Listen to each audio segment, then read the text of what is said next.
Imagine going to the bank one day and your card doesn't work.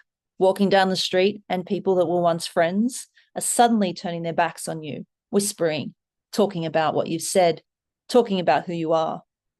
Everything that you know is absolutely turned upside down practically overnight. All because you dared stand up and speak the truth loudly and proudly, willing to face whatever comes your way because you know and you absolutely believe without a doubt that this is wrong. True courage is hard to find these days, and my guest today on Think Uncommon, Dave Oneeglio, has it in spades. He's the type of guy that you want to have as your mate.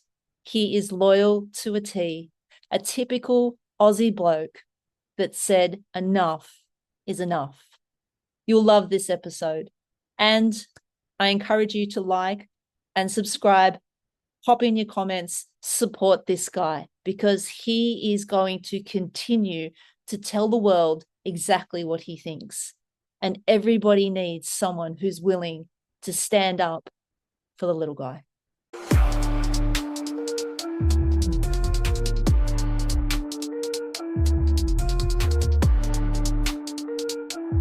Thanks very much for joining me today, Dave. Welcome to the Think Uncommon podcast. Thank you for having me, Joe. Absolute pleasure to be here with you. Excellent. Dave, we're going to get straight into it. A little truth that you may not be aware of is your name actually came up in conversation with a friend of mine around about 2 years ago. Right. A weekend, much like it is right now, I'm having a conversation with one of my very good friends who's my accountability partner for years. And we're having the usual religion conversation. I'm a Christian, he's a Muslim. We had amazing debates around the differences of how we saw the world and how we saw the future based on their belief structure. And I asked him, well, you seem to have a whole lot of information that I don't have access to, and I'm really curious about where you get all this data from. Can you tell me, is there a source? And of course, he sends me the link to your Telegram chat. And I get introduced to your world. Now, as a person who's never been on a chat like yours before, can you imagine how I find it when all of this information suddenly is in front of me and I'm confronted with terms like HARP and chemtrails and jabbies, and I'm invited into this completely new world feeling like a virgin on her first date. Gotcha. So tell me, first of all, before we go into the you're on your fourth Instagram account, I want to know about the 43,000 followers that you have on Telegram, and what's the purpose of the account? Yeah, look, great question, Joe. The Telegram came about because of the censorship across Meta or Facebook at the time. So, for the last 10 years, I've been covering a lot of topics. And then when COVID came along, I didn't have much of an audience there, but I had a rant on the anniversary of my sister's passing, actually. It was 2020, and it would have been the 6th of August. And, I'd had a couple of whiskeys, Joe. I was talking about everything that was going on in August of 2020 with COVID, the lies, the propaganda, the madness that we saw going. And I was pretty emotional, and I just let loose on Facebook and had this rant at the top of my lungs about the insanity of Australia, the weakness that we were seeing, the compliance, the whole, it's just smelling the BS of the agenda. And I closed my laptop and I went out with my partner at the time, went out for dinner. And about 2 hours later, I opened up my phone, or an hour and a half later, I opened up my phone. There's over 200,000 views on this video. In a really short period of time, I just hit a nerve and it went boom all over the internet. Went international. There was German commentators and people from the US sharing my video and, already, kind of commenting on what I'd been describing in Australia. And from that moment, Joe, my Facebook kind of blew up. And then people wanted to hear what I had to say. And I kept sharing information. And then I started getting the restrictions on Facebook thereafter, constant restrictions, like 13 consecutive 30-day bans. And so I've moved over to Telegram. A lot of us moved over to Telegram just for the reason that we could speak freely. Many of us were being censored and restricted. And at one stage, that account grew to about 75,000. I think during the peak of the Lismore floods, when I was doing a lot of flood work. And then as time has gone on and Zuckerberg has allegedly reduced some of the restrictions on Facebook. A lot of people have gone from Telegram back to Facebook, but I really just use the two platforms. But Telegram's a bit of a different beast. The chat there is very engaged. It's a very tight-knit community of like-minded people. We have a lot in common when it comes to zero tolerance for injections or mandates and jabbies, as we often call them. There's a lot of people who are very tuned in to what's happening in our skies, weather modification, weather engineering, solar radiation management, all of this sort of stuff, and very much an aligned community of people who are on the same page. So that's probably the purpose of Telegram, is sharing ideas, learning from each other. And I think one of the key things about the Telegram that I do run is the comment thread is what people actually go there for, because I do encourage debate. And we've sort of, over the last couple of years, I've set some guidelines there for kind of our own, unwritten community standards, which is basically don't attack the character of anyone, no slander, no real personal attacks. But let's help each other get to the bottom of things. And it's an enjoyable thing to be a part of. It's a labor of love, Joe. Yeah, I must admit that I've learned a lot from that chat. It's sent me down many a rabbit hole, to the extent where I've actually had to put it on mute a couple of times because I got so immensely interested in one of the points that came up. And because none of my other social circles have these sorts of conversations, that it would be 4 hours deep. And before I know it, it's 2 a.m. and I really need to get some sleep. And the only way to literally get me out of the rabbit hole is to turn the thing off and mute it, because the notifications just keep piling through. Everybody's so enthusiastic on it to share the information that it's almost information overload every other day.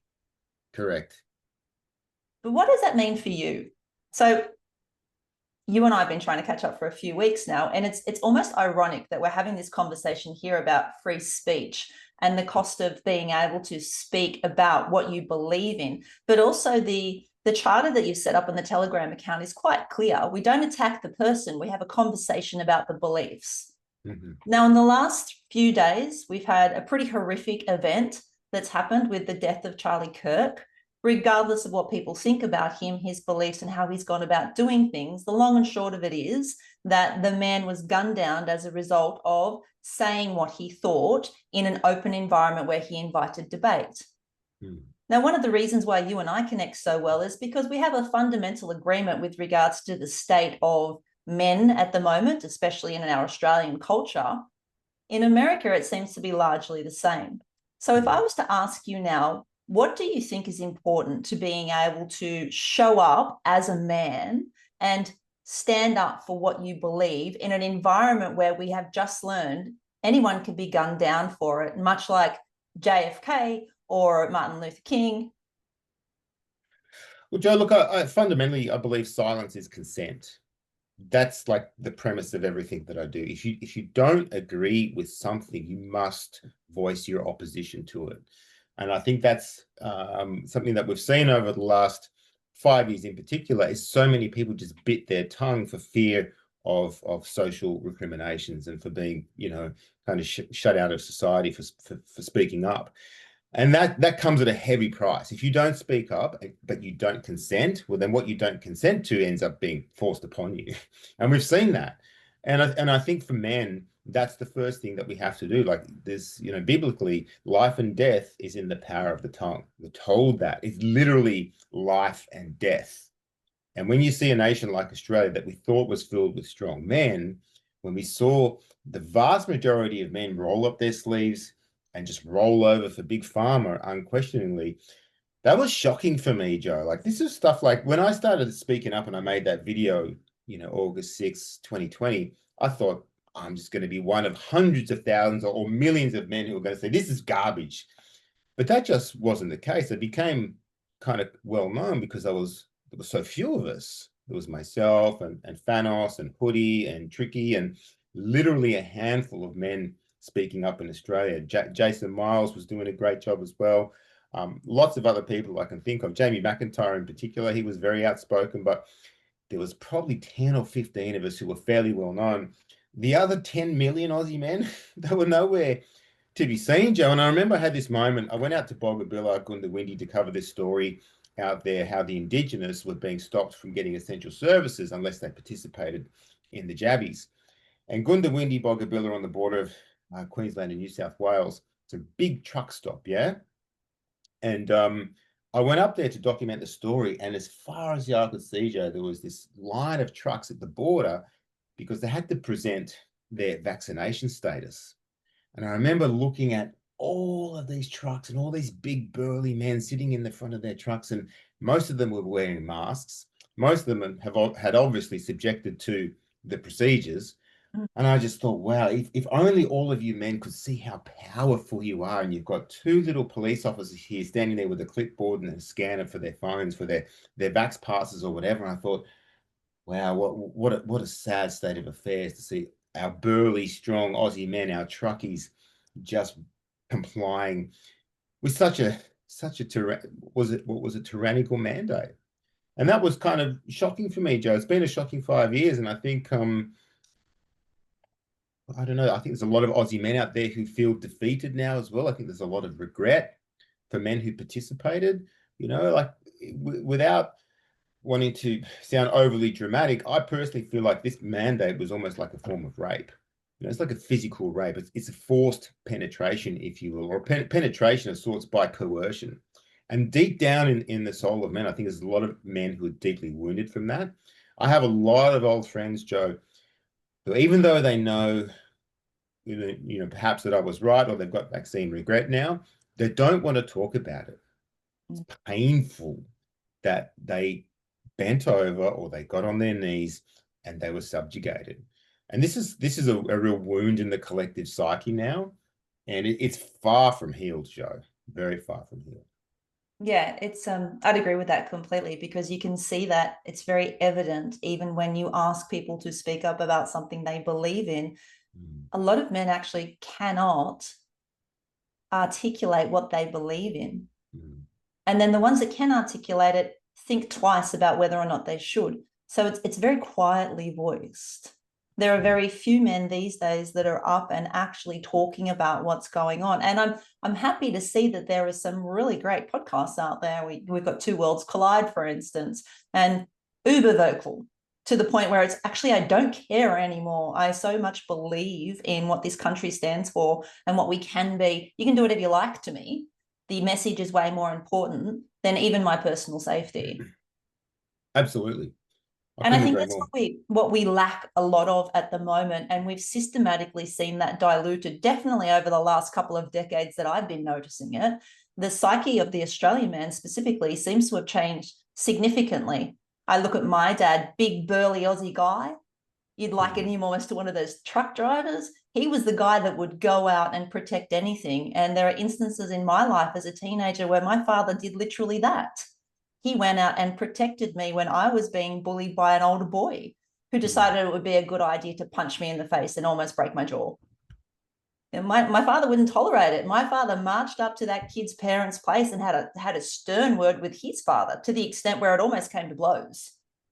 And that's the message of the fathers that I want children to be able to have, that safety, that my dad's got my back. He will look after me and protect me, because that's his role. And I feel like that's been lost. Do you think that what happened in COVID has had a significant impact on how men show up now? It still continues, Joe. It still continues for sure. Australia has suffered from, virtue signaling for a long time, but there's also something that happens when the good times roll on for a long time as well. And you'd be familiar with that cycle, Joe, that strong men make good times. Good times make weak men. Yeah. And this is, I don't think we can circumvent the cycle. We have to go through the weak men hard times. And that's what's playing out right now.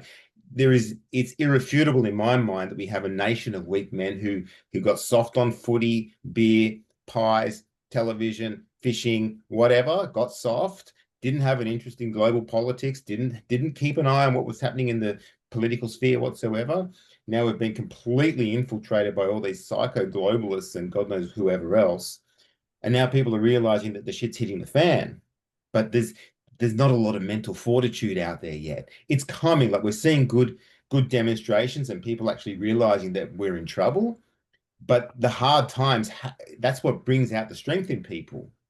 And it's probably going to get harder because pain, particularly financial pain, that hits deep in a man. If you can't provide for your family, it's incredibly disempowering, even emasculating if you don't have the funds. But we've suffered here in Australia the highest decline in disposable income in the Western world. And I would dare say that's what's waking the men up the most. It's like, hang on a minute, I can't provide for my family. This is eating away at me. And so now they're taking to the streets and showing up. So this cycle of hard times, strong men, that's where we're going through.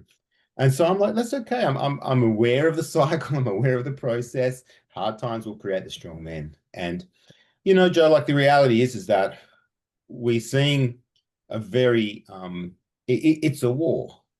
It's a war, and there's going to be a lot of casualties. There's already a lot of casualties. One of my best friends that I've known for my entire life rang me last week. He took 3 Pfizers. He's starting to realize that his heart's not the same. Do I know, and does he know categorically that the 3 jabs that he took have given him a severe heart condition, pericarditis, myocarditis?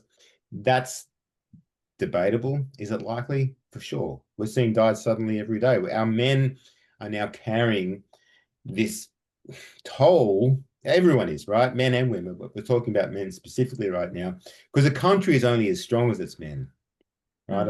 I really believe that. And our men are wounded, Joe. This is the reality of this fifth dimension, the fifth generational type of warfare that we find ourselves in. I don't know what the numbers are, but it's probably around 70% of Aussie men have taken this thing. And we don't know what that spells out for the next 5 to 10 years for Australia, as far as their longevity, their quality of life, the health complications that may come from that procedure. And the enormity of it is hard to really fathom, if you know what I mean. Yeah, I think the only thing that we would be able to do right now is to speculate on what the end result would be of these decisions that were made. And you're quite right. I find also that men that feel like they are having their hand forced and they subdue and do what they're told purely for the sake of the greater good quite often end up having regrets that they're unable to articulate because there's a sense of shame associated with it. It's, I let down my family and I shouldn't have. I did what I thought was the right thing. And now I'm finding out that it wasn't the right thing. And I'm bearing personally the weight of that. And then mentally, it has a significant effect on how they show up, which then inevitably has a financial impact or a relational impact on either their family or their children as they pass on some of the traits that they don't deal with whilst they're an adult, and it then becomes a generational issue. Well, I think there's a lot of men who are realizing maybe they didn't do what they thought was the right thing. They did what was the easy thing. And there's a difference. They did what was the easy thing. I want to go to the pub. I can't tell you how many men I met on construction sites when I went back on the tools during COVID. And we had these discussions. They said, oh, look, I just took it because I wanted to go to the pub, mate. I took it because I wanted to go to Greece, mate. I wanted to go to Fiji, mate. I'm like, you did took the easy way out. And there's a lot of regret that comes with that too, is that, what, I could have actually stood my ground, but I didn't because I opted for the pub of all things, And so that eats away at people. And so we've got a long way to go. Let's just hope, Joe, that the health complications aren't going to be as bad as they possibly may be. Obviously, there's been a lot of speculation that this whole thing was a depopulation agenda anyway. Do we know that for sure? Well, we're certainly seeing a lot of died suddenly in the media as well. And I'm hearing it all the time, Joe. I hear, a lot of people reach out to me and they're telling me what's going on out there in our communities, and it's happening. There's a lot of people passing away. And I remember I've become good friends with Adrian McRae, the councillor over in Western Australia, and his company built a cold storage facility in Port Hedland because the mortality rate in the town of Port Hedland has increased 7-fold. They've gone from 1 funeral a week in Port Hedland to 1 a day since COVID shots came out. It's staggering. And so there's no way to sugarcoat any of this. This is what's happening in our world and in our country in this fifth generational type of warfare we're in. I think you touched on it quite nicely when you referred to it as a spiritual war, because undoubtedly we are now understanding the fact that this is bigger than something that we can see. There are things that are going on outside of our obvious perspective, and there are forces that we may not be able to understand and or control, which brings me to my next question around CERN. So in April 2025, no doubt you heard the headline, there were field spikes in the CERN facility where there were instrument glitches, thermal anomalies, and 2 detectors registered energy spikes that do not correspond to any known particle event. Now, I know that you and I could go down rabbit holes for hours and hours on end, so let's not freak people out too much and go to the nth degree. I'm curious to know, do you think that the Hadron Collider accidentally opened up a portal? I have no doubt. And I don't think it was accidental either. I think it's fully intentional. And I think the powers that be know full well that we live in an interdimensional reality. And without going too far down the rabbit holes, Joe, I do believe that a lot of the puppet masters, if you will, of this realm may be non-physical. And I think we see a lot of ritual, particularly say for instance, in the music industry and these major sporting events where there's all these things done on stage at these opening ceremonies. I believe they're a form of witchcraft. This is conjuring, this is harvesting consciousness, mass manifestation practices, and so on.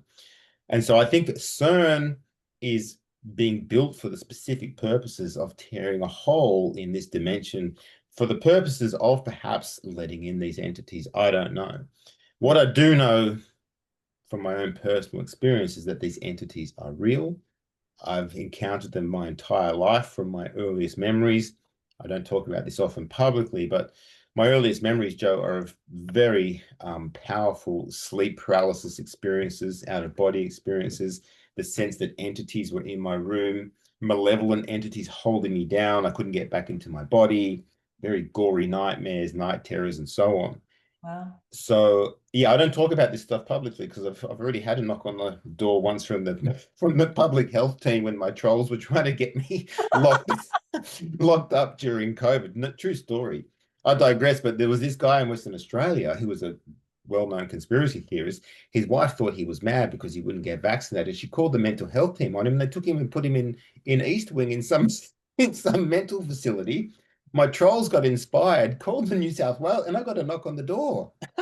And thank God Tom Barnett was there, and we got them on the record saying that it was obviously a setup. But that's how weird it got for me during COVID, Joe. But just going back to what I was saying is we live in a multidimensional universe. There are entities just outside of this realm, some benevolent, we call them angels or spirit guides, and others are malevolent.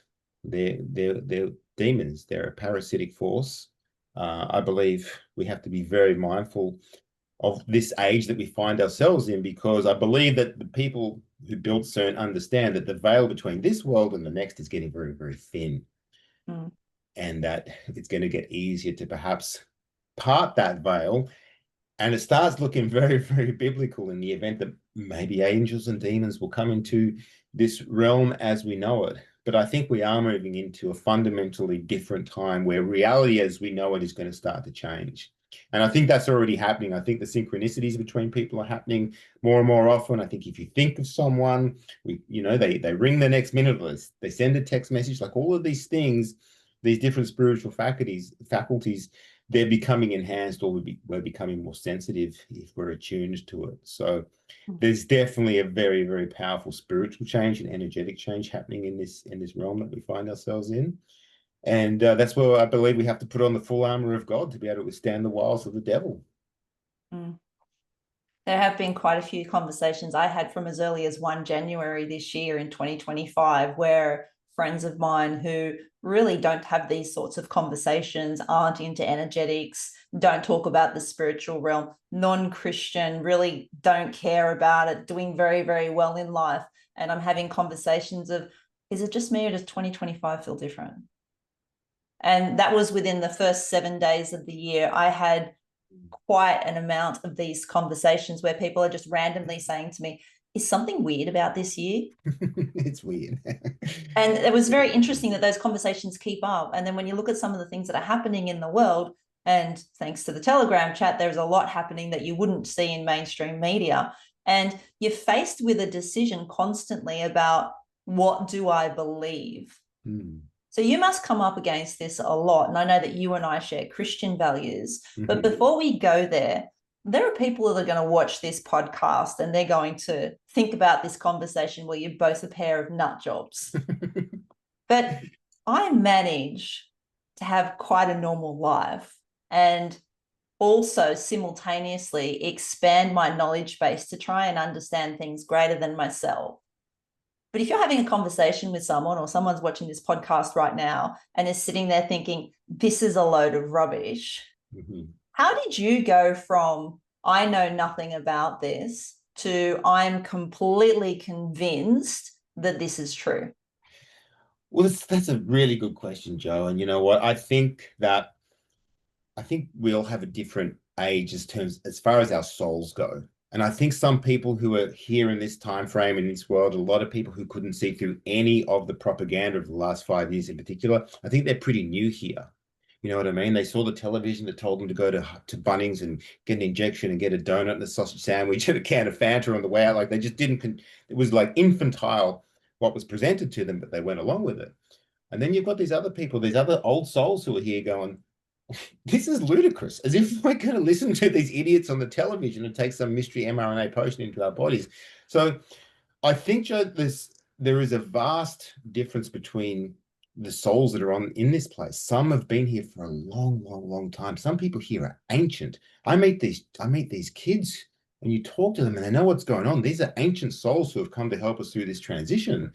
And so for me, Joe, I feel like an old soul. I feel like a lot of this stuff, it just sort of came naturally to me to be able to see through the BS because that's just the way I'm wired.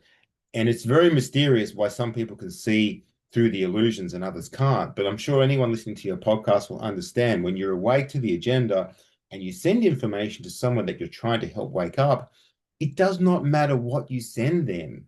They are incapable of processing this information because they're brand new here. You're a Seoul University and they're still down at preschool. And you're sending them like, advanced PhD soul stuff. And that's like their first trip around here. They're going, you're mad. What are you sending me? You know what I'm saying? And this is the reality of it. Because it took me a long time to figure it out. I'm thinking, these old friends of mine, I've known these people for 30 years, but they can't see what's black and white in front of their faces. I'm like, oh, okay, well, it looks like a lot of my old friends, probably new kids on the block in this realm. I don't know, Joe. And a lot of my kind of Christian sort of foundation does overlap into some new agey stuff as well. And not everyone likes that, but I believe there are star seeds. I believe there's the possibility that we could have come from a galaxy a long, long time ago, far, far away, and incarnate into this world for the purposes of to help with this incredible transition that is going on. Like I believe, biblically speaking, we're in the end times, but it's the end of an old world and the moving into the new earth. And I think despite the madness that's going on, it's a radically exciting time to be alive. And if you do believe that you're here on assignment, on soul contract to help anchor in the new energies that are coming into this realm, well, lean into that. You're going to be guided, protected, looked after, and tuned into God's will for your life. I like that answer. And this is a classic example of me being able to sit there and think, okay, so I can't see that yet, but I've definitely heard that explanation multiple times and enough times off people that I consider to be sane to actually give it some sort of serious consideration of, okay, so instead of me sitting here in my view of the world, it's within these parameters and I'm not willing to look in my peripheral vision. Every time you have a conversation with someone that has a view that differs from your own, you're given an opportunity to widen your perspective and to consider other alternatives that may not otherwise be available to you. Look, Joe, I'm getting goosebumps actually because I could only call it a vision about 6 months ago, and I was dreaming, and I haven't shared this publicly at all, but I was falling into this dream, and I found myself in this kind of crystalline cave, right? It's like this kind of crystal cave. It was absolutely mesmerizingly beautiful, and it was so vivid. It was almost more vivid than this reality. I don't know if you've seen Inception, the movie Inception. I have. But the detail and the vibrancy of this crystalline cave I found myself in was profound. And anyway, I'm walking through there, looking around, and I felt this enormous presence above me. I can't even describe how huge this presence felt, but I felt it kind of lifting me up. And I was like, oh, okay, something's going on here. Something's going on here. What's going on? And I felt this energy, and I was just like, you know what? I'm just going to go with this. It felt enormous, but it felt benevolent, right? And then the next minute, my consciousness went from this ordinary space and went and just expanded. And I had all these downloads of all these images of DNA kind of switching on and activating, and all these lights and all of these, like my whole body kind of um, morphing into this kind of limitless, huge expanded state, right? It's very, very hard to describe. But I got the overwhelming sensation that we were actually existing only in a very tiny percentage of our overall potential Mm. and our overall consciousness. And I got to see, the only way I can describe it, Joe, is that we are elemental. We are completely comprised of all the elements of the universe, but we have this unique signature of all the elements combined that make us who we are, and that we're going to be stepping into that. And there's this quote that comes to me, Joe. I can't remember what passage of scripture it is, but it says, the whole universe groans in anticipation for the sons of God to be revealed. Mm. That's how magnificent we are, that the entire universe is waiting for us to step into our power. And I don't know what happened, who it was, or what I was shown, or how I was shown, but in that dream, that vision showed me that that's where we're headed. We're headed into this indescribable magnificence that literally the entire cosmos is hanging out to see us step into that. And so ever since that, I've had no fear about what's coming. I know indescribable glory is coming for humanity. How Mm. we get there is going to be wild, Might but be a bumpy road. it's going to be a bumpy road. But this is all the promises, Yeah. that are there for us. Yeah. Getting to this new heaven, this new earth, God's people, the 144,000. It's exciting. And I like the way that this ties in nicely with what we're talking about in the personal development world at the moment. A lot of people going through self-development journeys where the word potential is used quite consistently with regards to what we can be as opposed to what we are being, and some of the things that are standing in our way with regards to the distractions and the restrictions, and how we ourselves inadvertently continue to keep ourselves in this place that we're in, physically, mentally, emotionally, and spiritually, because we don't know how to step into the next version of ourselves. Yet we all inherently know that how we show up right now at this current point in time is not the full spectrum of our potential as human beings. I think there's categorically an agreement across the board that there is more to all of us, regardless of where we're performing at, breathing at, loving at, being at this current point in time. We are not at our absolute best, and there is always more that awaits us. Oh, and so much more. And that was the overwhelming sense that I got from this experience, was that it's like we're in this little part of ourselves. Like I'm talking like 2 or 3%. And there's that other part of scripture where it says, Jesus says, my Father's house has many rooms. And I feel like we are that. We imagine you just, you think your house has just got one little room, and then you realize it's actually a mansion. And that's what we're going to start to come into. And I feel like this is happening on a level that is so big, because there's frequency changes happening to this planet. The Earth's frequency is ascending, like it's measurable. It's on the Schumann resonance. There's a lot of prophecies about this, not just through Christianity, but through the Hopi and through the Maya and so on. It's all this timeline that we step into this whole new kind of version of Earth. And knowing that is what's coming. I don't know how soon it's coming, but I think one of the main things we have to do, like the word that keeps coming to me lately, Joe, is alignment. That's a big word at the moment. It's a big word. How do I get in alignment with the higher frequencies that are coming into this world? Because we're seeing all the chaos that's coming as the old frequencies kind of fall apart. And I know that for some people, that's a bit of a new agey woo-woo term, frequencies, but everything is a frequency. We live in a world of Wi-Fi and 5G, and they're all frequency-based technologies, and it's just like no different to when you meet someone and you get a vibe off them straight away. You pick up on someone's vibes very quickly. And so To be in alignment, the big lesson for me, Joe, has been consistently saying no to the things that put me out of alignment. That's the big one. It's for me not right now, it's not so much what I do, it's what I don't do. And it's certain people, certain places and things that I have to avoid if I'm going to stay in alignment, because I don't know how to make that version, that higher potential version of myself actually happen. It's something that's going to be revealed. Mhm. It's bigger than me, because if I use my rational mind and my past experiences, well, then I'm going to only recreate the known. So I've Yeah. got to get out of my own way, Mhm. get the people, places, and things that lower my awareness, my vibration, put me out of alignment, wipe them off the table, and live as high vibe as I possibly can, and do the things that I know support my growth, and discard the things that are, injurious to my soul. That's the key. Do you think that's age related? And I'll give this some context. I see a lot of men, especially, who go through what used to be referred to as a midlife crisis. I tend to call it a midlife awakening because Sure. at the end of the day, it's really an assessing of where you're at as opposed to where you'd like to be.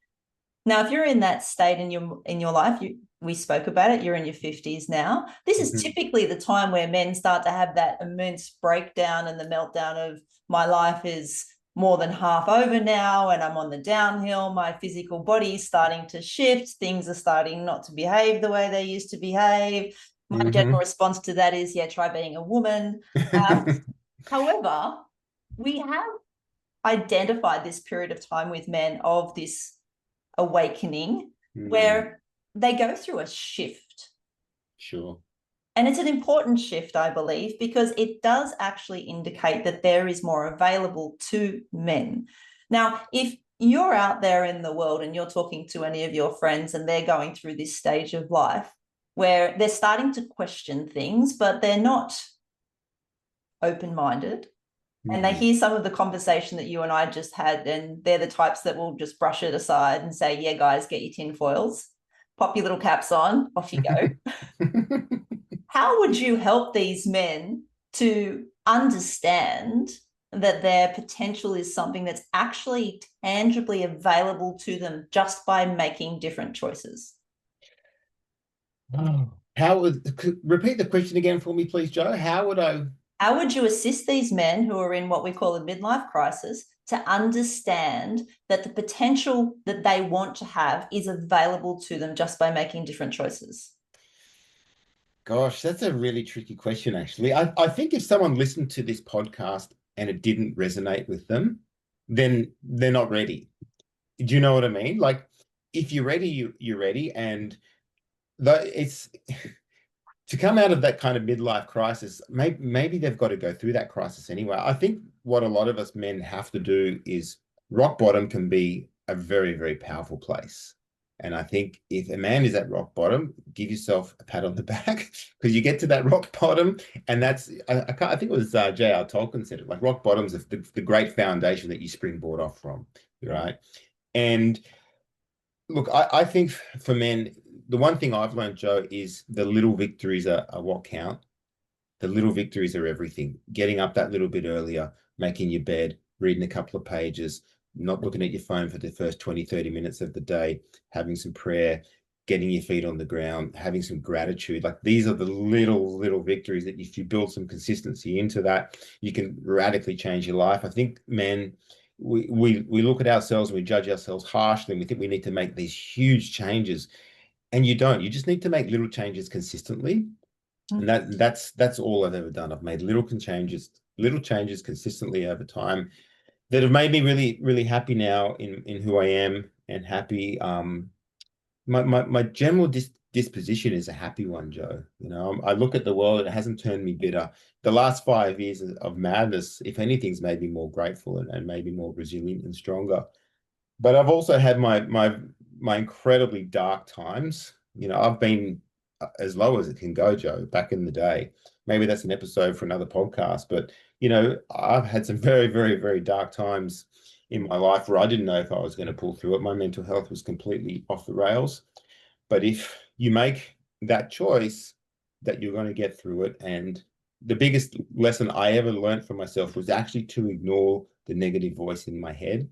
Once I got good at ignoring my own negativity and just like sending it to spam, sending it to junk mail, just not engaging with my own negative BS, then a whole other level of consciousness and awareness came in, and I learned how to unplug from my own BS. And I've never been happier. And I know for men out there, mental health is real, but we have to see that we're often the cause of our own suffering. And I listen to a lot of Eckhart Tolle, Joe. I don't know if you know Eckhart Tolle, the author of Power of Now. I'm sure you do, of course. And he really, I believe in once, it probably saved my life, almost 15, 20 years ago.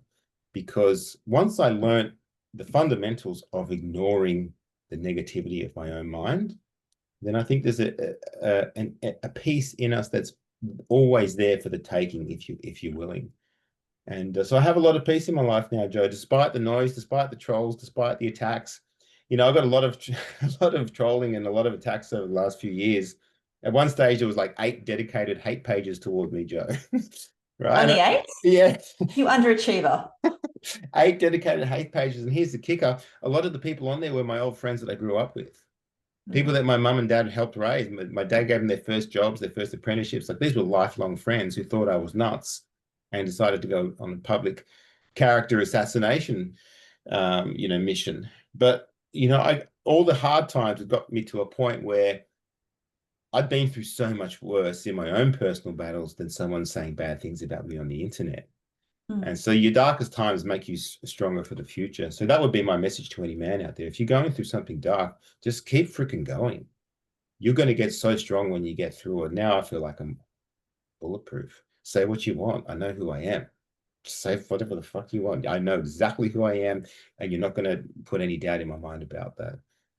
They say the freest person is the one that cares less about other people's opinions. Yeah, exactly. And look, it's got to be, I was thinking about this earlier, Jeff. Funny you said that. Like, people, it's popular to say, oh, I don't give an F about what people say about me, but I do. But it's you just got to qualify where it comes from. If someone I respect has something negative to say about me, let's say Graham Wood had something negative to say about me on social media, I'm going to say, hey, Woody, you know what? Let's talk this out. Help me see my blind spots. Help me see what I've missed here. But if it's some idiot hiding behind a photo of their football team or their cat, telling you, abusing you on the internet, don't engage, Yeah. Yeah.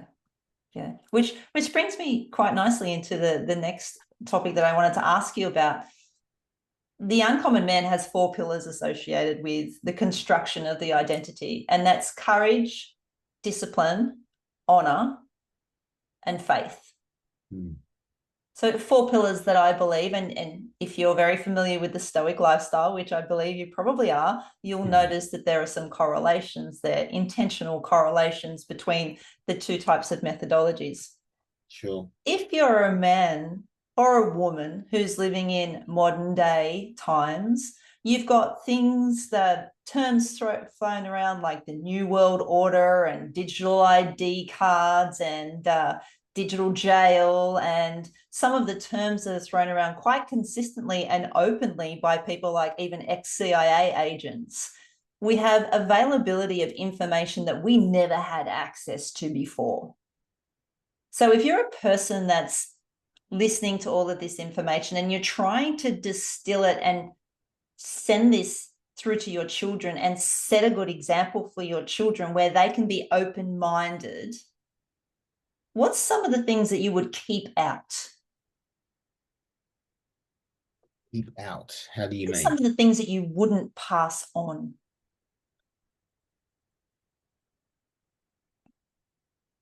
Elaborate the question for me. So there is a lot of information that's readily available to us. Some people say too much. Things that before were black ops, underground, secrets that were not known. Right. We were quite happy to be in a position of almost ignorance. You don't know what you don't know, right? So you're saying what are the no-go zones as far as, oh gosh, Joe, that's a really difficult question, actually. I think Gosh, what a personal journey that is, because some of the rabbit holes are radically dark, you know. I was severely impacted when I started to learn, when I first watched Fall of the Cabal, which I'm sure you've seen. You've seen Fall of the Cabal? Yeah. When I first learned about things like, human trafficking and adrenochrome harvesting and these sorts of networks, like this stuff is incredibly dark, Joe. And I have to look at things now and see how they're affecting me personally, and know what I can change and what I can't change. And if we are in this spiritual battle, there is such an importance in keeping your mood elevated, because we're sending out. If you're a powerful being, you're sending out ripples into the collective. And if I'm going to go down certain rabbit holes, I know when I go down the road and I have encounters, I'm going to be putting out something that's quite negative, or at least dimmed to what I could be. But I also, it's such a fine balancing act, because I don't want to live in a bubble of ignorance either. I've got people who say, "Oh, I don't go there. That's not my reality. I'm here sipping cocktails by the pool, and I just don't go there." So as far as knowing what to leave out, it depends on how you're feeling at the time. And I know if I'm feeling strong in who I am, then I can go down some darker rabbit holes. But if I'm feeling pretty dark, I've got to let myself recalibrate and be ready to go down and investigate those things as well. Because I feel like we have a duty to know what's going on. Because let's face it, Joe, our world is far darker than we ever thought. That's the reality of it. There's some very, very dark things going on out there, but there's also lots of beautiful things happening as well. And we can't fix all the problems in the world. We have to bring it back into being the change that we want to see. I know it's a huge cliche, but it's actually that simple. We create enormous impact. One thing I've noticed to do lately, Joe, is when I'm driving around, I've gotten into the habit of waving at people. Someone stops for you at an intersection, thanks for that. You cross the pedestrian crossing, thanks for that. And I've noticed in my community now, more and more people are doing it. It's blown me away, Joe. I've lived here for, I don't know, 6, 7 years now.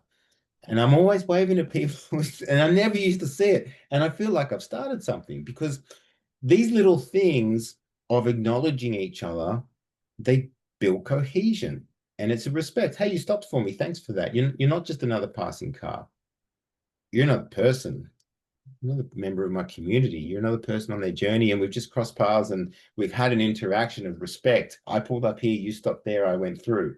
You know what I mean? And these are the little things in society that make a big difference. And you see social cohesion falling apart with little things like in traffic, when someone just won't let you in, you know. But when you're driving and someone backs off, they flash the lights, hey, off you go, give you a little wave. These are the things that brighten up our day, and they change our world. And so, Joe, there's so many things that we can avoid, but there's so many little things that we can do that actually have a hugely positive impact, even when they seem so small. I agree. What about gratitude? So we know the power of gratitude. We understand, we've spoken about frequencies just now. We understand that gratitude holds a higher frequency than a lot of the other feelings that we can choose to have. But as a person who's in your position, who's chosen to be the forefront of conspiracy theorists in Australia, let's face it, you've got some really interesting titles running around. The Independent paper calls you the far right grifter. I love it. How do you manage to stay in an elevated mindset? How do you manage to continue to feel for humanity, to be that person that chooses to wave to people in your local community, when you've probably got more right than a lot of people to go completely the opposite way into bitterness, hatred, and anger based on how you've been treated and unfoundedly in the past? How do you maintain gratitude when you've got so much going on around you that's trying to pull you down into a darkness that you've been to before? Well, Jen, nothing can pull you down when you know you're actually right. You know in your soul that you're right. Now, that may sound like quite egotistical or self-aggrandizing or whatever. But say, for instance, when the shots came around and 99% of people were terrified of the boogeyman, or maybe 95%, whatever. And someone like myself was outspoken against the shots and said, you guys are mad. You don't need to take this. It's not safe, effective, or necessary. I knew in every fiber of my being that I was right. So it didn't matter who was going to attack me, didn't matter what they were going to say, didn't matter if it was the mainstream media, which they did, or it didn't matter if it was old lifelong friends. I knew I was right. And being vindicated all these times later, every single anti-vaxxer has been vindicated now. You know, I see Pete Evans now, the comments for Pete Evans, the support that he has, the love that he has, because people saying, you know what, Pete, I wish I listened to you. You were right. You were such a soldier for Australia. And here we all were trying to destroy your life when you were right. And so when you know you're right, you know you're right. And this is the thing, like people talk about beliefs, and you alluded to that earlier, Joe, but there's beliefs and we can all have different beliefs, but we can't all be right either. There's just belief and then there's facts. Do you know what I mean? There's a vast difference. You might have a belief about this, but the facts are the facts. And the facts were that the shots weren't safe, effective, or necessary. And so when you have that knowing, and that's where the conviction comes from, it's like, I was never going to shut up at the start of COVID. Like I went on that rampage through the Gold Coast and I ripped up all the signage that was on every bollard through Broadbeach telling everyone to go and get jabbed. And I was like, this is bullshit. I'm not putting up. So I cleaned up the entire street of this stuff live on Instagram, put it all in the bin. The account disappeared, but the content went viral. It ended up on Channel 7, had all these haters coming through. And I said, don't worry, Dave. They'll figure it out eventually. And now most people have, you know, and that's where it comes from, John. So, but coming back to gratitude is everything. Gratitude is everything. Gratitude comes from being in the present moment as well. When you stop, like this morning, I got in the ocean, Joe, and I had a moment. I was like, I'm grateful for my wetsuit. I'm grateful for my board. I'm grateful for this ocean. I'm grateful I've got a leg rope so that when I do wipe out, I don't have to swim after it. Like these are the things I train myself to do because it brings me back into the present. And it also reminds me that someone made that wetsuit. Someone put all that time and effort to make that beautiful wetsuit make my board, create my leg rope. Like there's a million things that have to go on. And so, you know, if you can incorporate gratitude for everything, like I know technology can sometimes be overwhelming, but look what this technology allows us to do.